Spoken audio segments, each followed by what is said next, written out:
If you're a lover of simple and light paneer recipes, then this is going to win your heart. No added butter, no added cream, and very less oil. Yet it is packed with a bunch of flavors. So get ready for a paneer curry that is thick, tangy, spicy, and oh so tasty.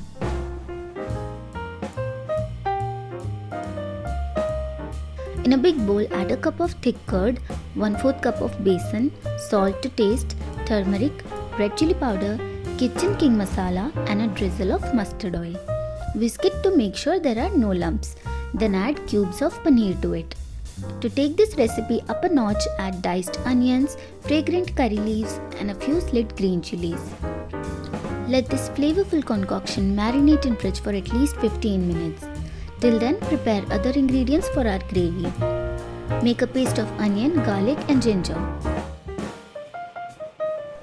Also blend fresh tomatoes to make a puree. Now heat up a pan and add our marinated paneer along with the rest of the besan mixture and watch it sizzle. Toss it gently and cook for 5 minutes till the paneer is cooked and the besan is aromatic. Now let's make that rich and luscious gravy. In a wok, heat some oil and crackle cumin and mustard seeds. Add the onion paste and saute until it is golden brown. Now add tomato puree and cook for 3 to 4 minutes or until it is reduced and starts to leave oil. Season with salt, turmeric, and garam masala. Mix well as each ingredient melts together into a perfect blend of taste and texture. Then add our cooked paneer. Fold gently, making sure not to crumble the paneer pieces. Finally, adjust the consistency with a splash of hot water and let it simmer for 5 minutes.